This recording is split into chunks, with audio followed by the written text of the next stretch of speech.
What if the stories you've heard about World War II were only part of the truth? Hidden beneath the rubble of history lie missions that never returned, voices that spoke too clearly, and acts of resistance erased by those who won. These aren't myths, they're classified, buried, and meant to stay that way. Until now. What you're about to hear was never meant to survive the war, but somehow, it did. In the winter of 1944, a cold silence hung over the Baltic Sea like a shroud. Ice gripped the Soviet coastlines as winds howled across the battered outposts of the Eastern Front. Somewhere beyond the white horizon, deep in German-occupied airspace, a Soviet squadron known only as 19 vanished into legend. For decades, no record existed of its final flight, only whispers among ground crew and scraps of encrypted radio chatter. This is the story of Lieutenant Yuri Andropov and the mission that never returned. Lieutenant Andropov was not the kind of man who drew attention. At 26, he was already weathered by 4 years of war, his face marked by frostbite, his hands always stained with oil and ink. He had a curious mind, drawn to maps and machinery more than medals. Trained initially as a cartographer, Yuri was reassigned to aerial reconnaissance for his uncanny ability to interpret intercepted Luftwaffe signals. By 1944, he had developed his own method of decoding German navigation routes using little more than a slide rule and intuition. Stationed at a clandestine base outside Leningrad, Yuri was recruited into a top-secret Soviet program aimed at intercepting experimental German aircraft rumored to be testing near Königsberg. The rumors were wild. Some spoke of a ghost plane that flew faster than sound, others mentioned a rocket-guided bomber that could strike Moscow in minutes. Most dismissed them as German propaganda. But in November, an intercepted Enigma-encoded message described a rendezvous in the Baltic involving a V-3 prototype. High Command decided to act. Squadron 19 was hastily formed, made up of trusted pilots, radio operators, and specialists in radar interference. Officially, they did not exist. Their aircraft were modified PE-2 bombers, stripped of excess weight and fitted with newly developed signal jamming equipment. Yuri was not just part of the crew, he was the key. His job was to detect and decipher the experimental signal believed to guide the German prototype. If successful, they would intercept and down the aircraft before it could complete its test flight. On the night of December 3, 1944, the squadron launched under cover of a snowstorm. The air was thick with ice and static. Yuri sat hunched over his receiver, listening for the faint rhythms of enemy transmissions. "Signal should originate at grid F12, he said into the intercom. "We're looking for a low-band frequency, pulse modulation." Captain Roscoff, the mission commander, acknowledged with a nod and banked toward the target zone. Hours passed with no visual contact. The radio crackled with interference. Then, at 2:17 hours, Yuri's eyes widened. A pattern, a real one. It's there. Confirming pulse sequence, matches the V3 trial signature. They had found the signal. And then they saw it. A shape against the night sky, sleek, sharp, almost alien in form. It moved not like a plane but like a flicker of shadow. The PE-2's forward gunner opened fire. No effect. "It's jamming us," someone yelled. Their radar screens went dark. Yuri fought to stabilize the signal recording as the aircraft trembled. The V-3 prototype had activated some kind of countermeasure, unknown, disorienting. Another squadron plane disappeared from view in seconds. Panic gripped the airwaves. Yuri's last transmission was not military in tone, it was personal. "Tell my brother I believe it flies without a pilot. It's not a plane, it's something else." Then the signal cut. Back at base, silence reigned. No planes returned. For 2 weeks, Soviet intelligence denied the mission even occurred. Yuri Andropov and Squadron 19 were listed as missing during routine patrol. Files were sealed. Witnesses reassigned.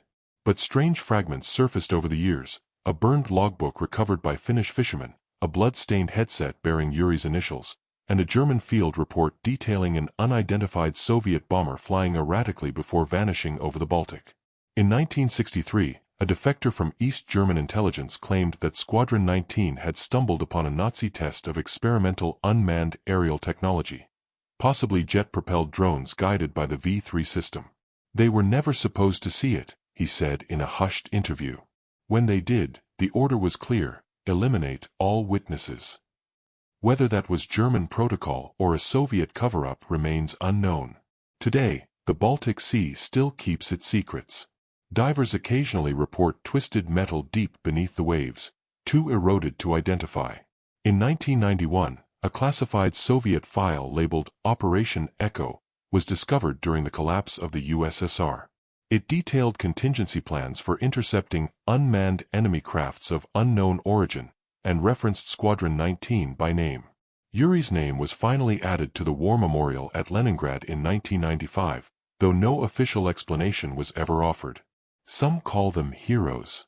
Others say they were pawns caught between ideologies and unknown technologies. But for those who listen, on stormy Baltic nights, the wind still carries faint static, like a final transmission, searching for home. Lviv, 1942. The city, once a vibrant cultural crossroads of Polish, Ukrainian, and Jewish life, now groaned under the iron heel of Nazi occupation. German soldiers patrolled its cracked cobblestone streets. Posters screamed in bold Gothic script, asterisk verboten, control, Ordnung muss sein, asterisk the Jewish quarter was sealed, its residents marked by yellow stars and herded into suffocating ghettos.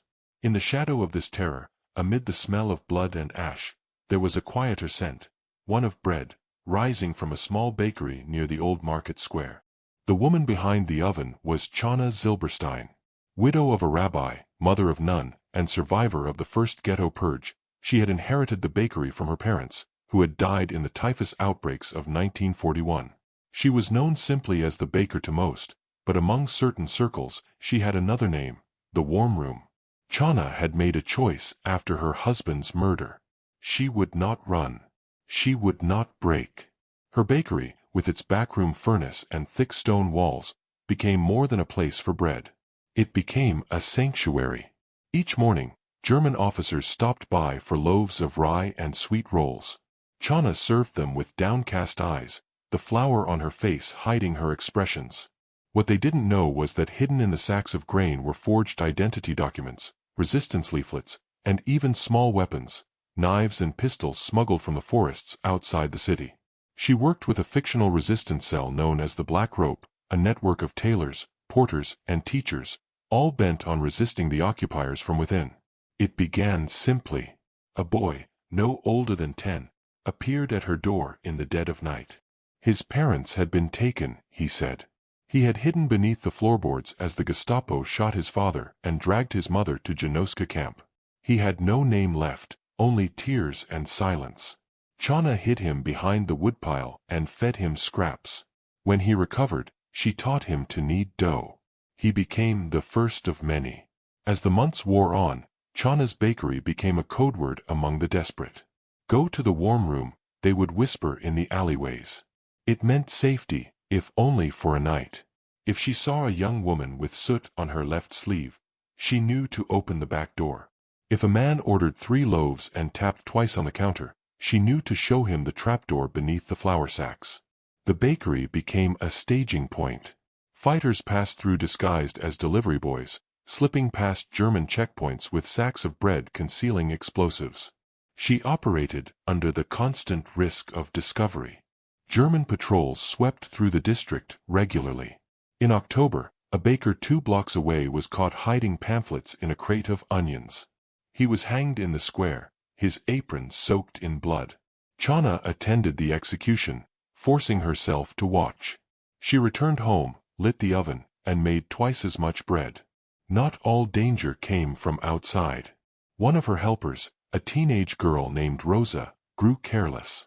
In January 1943, Rosa was caught with resistance flyers stuffed in her coat. Under torture, she named the bakery. Chana was arrested within hours, her hands still covered in dough. The SS ransacked the shop, overturned every barrel, and broke the ovens. She was beaten, interrogated, and left in a freezing jail cell. but she said nothing. A week later, the cell door opened. A German officer, Hauptmann Jäger, stepped in. He had visited the bakery often, always ordered cinnamon rolls. He looked at her in silence, then slid a brown paper bag across the floor. Inside were 3 loaves of bread, still warm. "You will reopen your shop," he said. "And you will never speak of this again." No one knew why Jäger spared her. Some said he was bribed by the black rope. Others believed he had seen enough death. Chana never spoke of it. She returned to her shattered bakery, rebuilt the oven by hand, and opened the doors again. Word spread quickly. The warm room lives. By 1944, as Soviet forces approached from the east, the German grip weakened. Resistance attacks grew bolder. One night, Chana helped 4 partisans, disguised as chimney sweeps, escape through the sewers beneath her shop. She gave them bread, matches, and maps. Only 2 survived, but one of them, an engineer named Julek, would later testify in Nuremberg against an SS commander. Chana did not live to see the liberation. In June 1944, during a final sweep of the city, the Gestapo returned. This time, there was no Hauptmann Jäger. The bakery was burned, its bricks cracked by fire. Chana was shot in her kitchen, still wearing her flour-stained apron. After the war, survivors returned to Lviv, many seeking her name. The bakery had collapsed, but beneath its charred remains, they found a steel tin containing names, dates, and routes, evidence of at least 87 people saved by her hands. The boy she once sheltered, now grown, had become a historian. He petitioned for her memory to be preserved. In 1971, a bronze plaque was mounted on a rebuilt wall near Market Square. It reads, ** Here stood the warm room. In this place, bread rose against darkness. In this place, a woman fought without a weapon. * Flowers still appear there each March, placed by strangers who know her story. Or perhaps, who only feel it. The ovens are gone. The flower long scattered.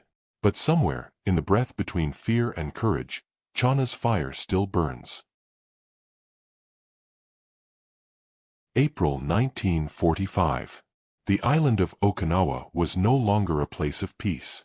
Once a lush cradle of farms, Shinto shrines, and bamboo forests, it had become a battlefield where American Marines and Japanese Imperial forces clashed in one of the bloodiest campaigns of the Pacific War.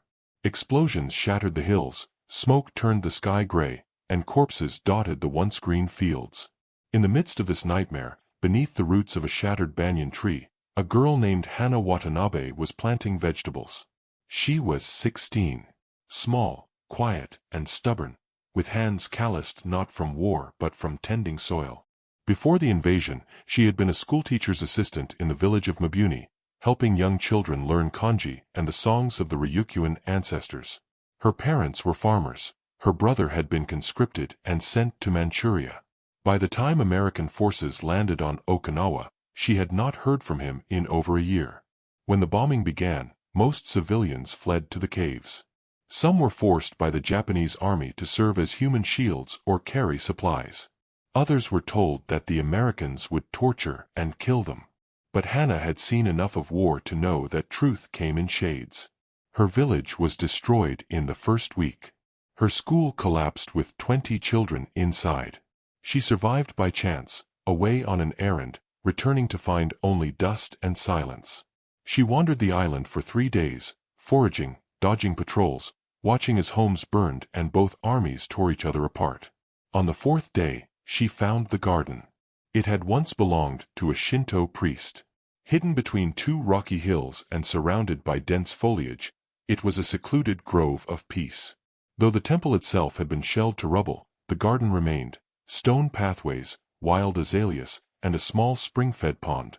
It was here that Hana chose to stay. She began planting.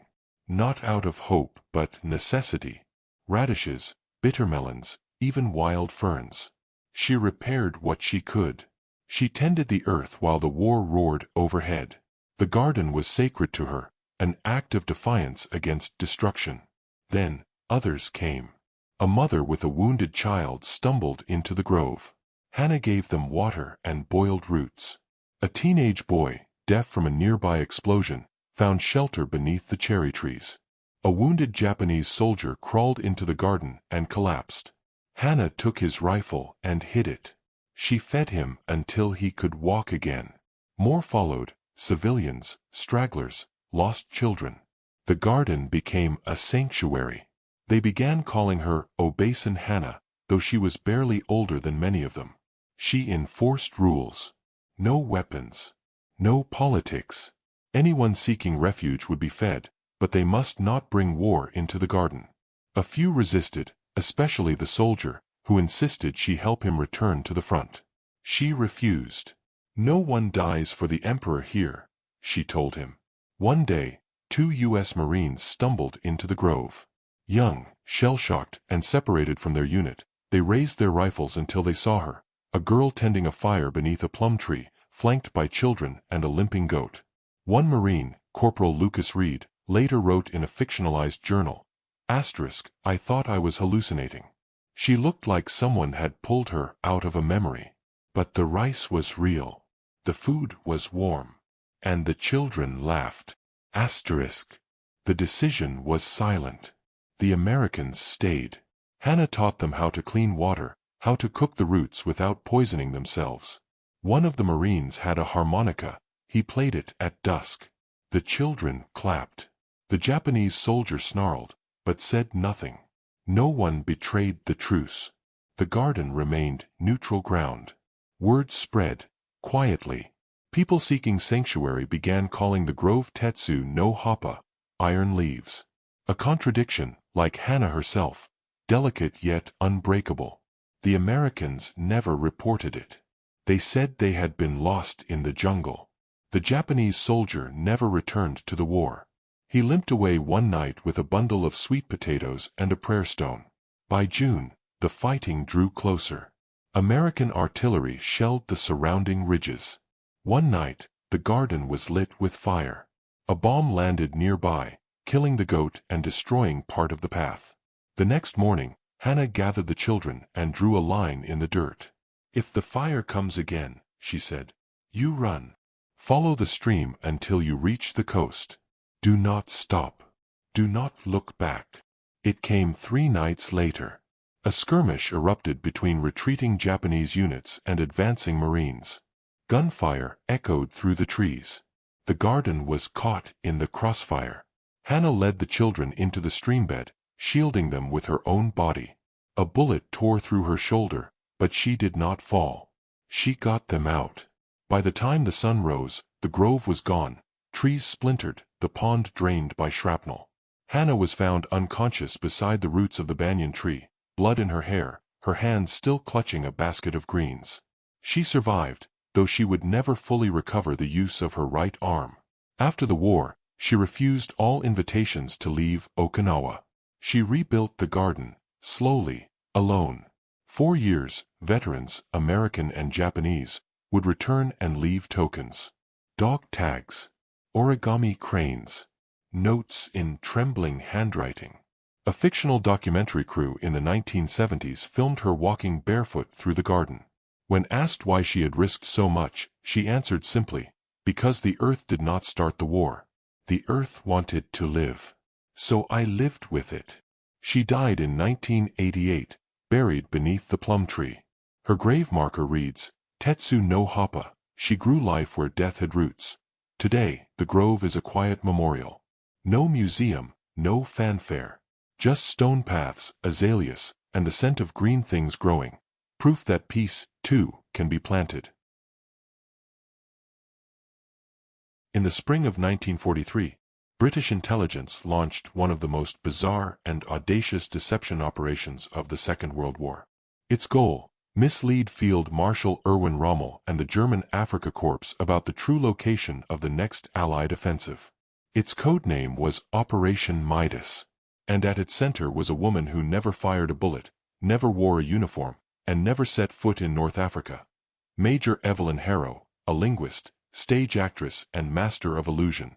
Harrow had begun her wartime service translating German communiques in a damp office beneath Whitehall. Her superiors quickly noticed her uncanny ability to detect linguistic patterns in intercepted radio traffic. But it wasn't until 1942, when she was seconded to the Special Operations Executive, SOE, that her talents were truly put to use. Recruited by deception mastermind Colonel Dudley Clark, Harrow was tasked with creating false narratives so believable they would be adopted as truth by the WWII, the German military intelligence agency. At the time, Rommel was deeply entrenched in Tunisia, believing the next Allied strike would come via Malta or through Greece. Clark and Harrow wanted him to believe something even more absurd, that a British-backed black market ring operating out of Gibraltar had stumbled upon coded gold transfers that inadvertently revealed Allied troop movements. The plan hinged on human greed. Harrow's role was to create the illusion of an illicit smuggling network moving stolen Axis gold between Gibraltar, Tangier, and neutral Spain. Through forged shipping manifests, coded telegrams, and fake Spanish bank receipts, she crafted a believable paper trail implicating corrupt British officers and international financiers. The message was simple: a leak existed, and gold, lots of it, was changing hands. The brilliance of the operation wasn't just in the details, but in the bait. The SOE arranged for a counterfeit stash of Nazi gold, bars made of gilded lead, to be discovered by Spanish customs officers during a staged arrest of a British sailor in Algeciras. The sailor, an SOE operative posing as a drunk smuggler, was interrogated and released days later, leaving behind whispers that British intelligence had been infiltrated by profiteers using military shipments as cover. The WWII took the bait. Within weeks, German agents in Lisbon and Madrid began sending back frenzied reports. Harrow fed these with more clues: radio broadcasts intercepted accidentally, letters found in garbage bins, and even a high society party in Madrid where a forged invitation hinted at a dinner between Allied officers and known Spanish arms dealers. To keep up the illusion, Harrow created an entirely fictional identity: Lady Celeste Dunbridge, a scandalous British aristocrat turned rogue financier. Her exploits, mostly invented, were passed through neutral press outlets and gossip columns, all planted by SOE agents. The Germans, obsessed with decoding the supposed Gold for Secrets network, diverted precious time and resources to investigating a woman who did not exist. But the true genius of Operation Midas lay in the deception's conclusion. On the eve of Operation Husky, the Allied invasion of Sicily, British intelligence staged a final, explosive leak. A diplomatic pouch, accidentally delivered to the wrong consulate in Tangier, contained a fake report from Lady Dunbridge herself. The letter described a large shipment of gold-laundered payroll arriving in Greece to pay off resistance groups before an Allied landing. Rommel, already suspicious of the Balkans, interpreted this as confirmation of an imminent assault in the Aegean. His recommendation to reinforce Crete and Greece delayed Axis reaction to the actual landings in Sicily by several days. It was a victory not won with bullets, but with theater. After the operation's success, Harrow was quietly commended in Churchill's inner circle, though her name never appeared in public records. Her final memo to SOE, preserved only in a declassified note from 1972, read, "We offered them what they trust more than orders: temptation." Years later, a retired German intelligence officer interviewed in a fictional post-war tribunal admitted, "We chased shadows, chased gold, chased stories. In the end, we weren't outmaneuvered by an army. We were conned." Harrow disappeared from public life after the war. Some say she returned to the stage under a pseudonym. Others claim she married a Portuguese diplomat and lived quietly in Porto. Her last confirmed act was attending a private memorial in 1964 for deception officers of the SOE. She spoke only once, quoting Shakespeare, "The better part of valor is discretion." Today, Operation Midas remains one of the least known but most effective misinformation campaigns of the war. No monuments bear Harrow's name. No medals were pinned to her blouse. Yet without her pen, her scripts, and her golden illusions, thousands more might have died in Sicily. And Rommel, the desert fox, might have struck where no one expected. But instead, he chased gold, and found only ghosts. In the dying days of the Third Reich, as Berlin crumbled under Soviet artillery and Hitler's inner circle sealed itself in the Führerbunker, a strange voice crackled across the airwaves. It was not Goebbels' screeching propaganda, nor Allied intercepts from the advancing Red Army. It came from a pirate frequency, unregistered and impossible to triangulate. The station called itself Radio Vérité. The voice behind it spoke fluent German, calm and emotionless, each word delivered like a scalpel. The content was treasonous, unfiltered, and true. For 5 weeks in April and May of 1945, Radio Vérité broadcast every night at 10 p.m. The broadcasts were brief, never more than 10 minutes, and always began with the same sentence: "This is not hope. This is not surrender. This is truth." The station reported on the real situation at the front: the fall of Königsberg, the encirclement of Berlin, the betrayal by Göring and Himmler, and, most chillingly, the systematic extermination in the camps. No music. No slogans. Only raw information. It was as if someone had taken the entire Nazi illusion and set fire to it from within. Listeners were terrified. Tuning in was dangerous. Possession of a receiver capable of accessing unauthorized frequencies was punishable by death. Yet thousands listened. In bomb shelters, in cellars, beneath the shattered rafters of apartments, Berliners huddled by candlelight, clinging to the voice that stripped away the lies. Who was the Berlin ghost? No one knew. The Nazis scoured the city for the source. Goebbels was enraged, believing it to be a British psychological operation. Others thought it was the Soviets, softening the city before their final assault. But it wasn't. The Soviets denied any knowledge after the war. British intelligence called it an anomaly outside our theater. The Americans, having intercepted some of the broadcasts via OSS agents in Switzerland, simply labeled it unauthorized civilian intelligence. The truth was far stranger. In 1997, a fictional declassified East German file labeled Project Nachtmund, Night Mouth, revealed that in early April 1945, a technician named Otto Weiss, formerly an audio engineer for Berliner Rundfunk, had stolen a military radio truck abandoned during an air raid. Weiss, a quiet, apolitical man in his 40s, had worked for years mastering Hitler's speeches for maximum emotional impact. But after the death of his wife in a bombing raid and the deportation of his Jewish in-laws, something in him broke. He fled the ruins of his broadcasting station with a transmitter, a portable generator, and a trunk of stolen recordings, Allied radio, BBC news bulletins, and most damning of all, an unedited SS report on mass executions at Auschwitz. He found shelter in the basement of a ruined library near Alexanderplatz. From there, night after night, he transmitted the truth. He used a pseudonym, of course. Not Otto. He referred to himself only as Der Zeuge, the witness. His voice was unique. Stern but never cruel. Cold but never empty. Sometimes, he read from documents. Sometimes, he simply spoke what he knew. On April 25, as the Red Army breached the suburbs, he read aloud the names of every child under 10 listed in a recently recovered train manifest bound for their Scienstadt. On April 29, the night before Hitler's suicide, he detailed the mass poisoning of dogs in the Reich Chancellery, calling it a rehearsal for a coward's death. His final broadcast came on May 1, the day the Nazi radio announced the Führer's death. The city was in chaos. Fires lit the skyline. Soviet artillery struck unrelentingly. That night, Weiss said only this: "The Führer is dead. But so are your children. Your wives. Your brothers. You followed a madman into ruin, and now your bones will feed the crows. Let the lies end here. There is no more Reich. There is only blood. There is only truth." Then, silence. The signal never returned. After the war, the Soviets found the remains of the transmitter buried under rubble. The generator had been destroyed by a shell. There was no body. But they did find Weiss's journal, water-damaged and nearly illegible.